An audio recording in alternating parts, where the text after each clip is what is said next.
बाहुबली नेता और पूर्व सांसद मोहम्मद शहाबुद्दीन की पत्नी हिना साहब एनडीए में होंगी शामिल, डील पक्की। सिवान का राजनीतिक पारा हुआ हाई।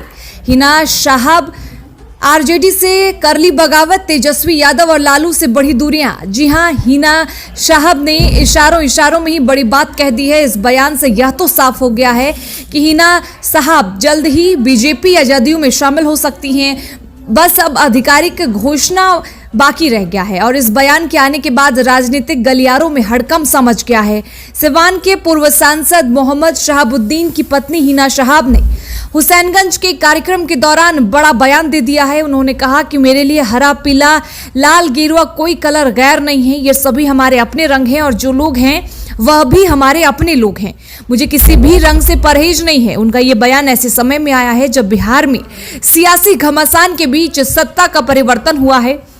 लोगों से रूबरू होते हुए हिना ने कहा कि आज हम लोग 15 वर्ष से किसी भी पद पर नहीं है, लेकिन मुझे बहुत सुकून तब मिलता है जब मैं आप लोगों के बीच आती हूं। उन्होंने कहा कि हर आदमी को सम्मान पाने का पूरा हक है, सबको जीने का बराबर अधिकार है। हिना साहब ने यही नहीं रुकी, उन्होंने इशारों में कह दिया कि मेरे लिए झंडा लाल हो, हरा हो, नीला हो या पीला, सब बराबर है। जिसके बाद शहर में चर्चा चल रही है कि हिना साहब जदयू का दामन थाम सकती हैं। हालांकि ऐसा वाकई होगा या फिर यह चर्चा तक ही सीमित है, ये कुछ दिनों में ही क्लियर हो जाएगा। आपको बता दें कि पूर्व सांसद मोहम्मद शहाबुद्दीन की मृत्यु के बाद से ही हिना साहब के राजद के संबंध बिगड़ने लगे थे। समर्थकों का कहना है कि जब शहाबुद्दीन की दिल्ली के अस्पताल में मृत्यु हुई तो उस वक्त कोरोना काल का वक्त था। लालू यादव और तेजस्वी यादव दिल्ली में महज कुछ ही दूरी पर मौजूद थे, लेकिन किसी ने भी उनके परिवार से मिलना या बात करना मुनासिब नहीं समझा।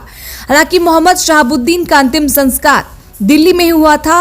अब यही सब चर्चा चल रही है कि हिना साहब का एक बड़ा पोस्टर पटना में राज्यसभा भेजने के लिए लग गया, जिसमें समर्थकों ने हिना साहब को राज्यसभा भेजने की लालू परिवार से मांग की थी, लेकिन राजद ने राज्यसभा दोबारा अपनी बेटी मीसा भारती और एक अन्य मुस्लिम विधायक को राज्यसभा भेज दिया।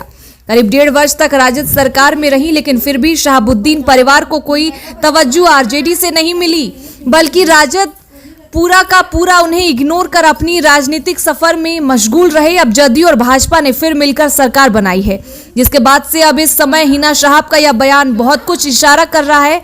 बहरहाल इस खबर पर आपकी क्या राय है, हमें कमेंट बॉक्स में जरूर बताइए। अभी तक हमारे चैनल को सब्सक्राइब नहीं किया है तो सब्सक्राइब कर लीजिए।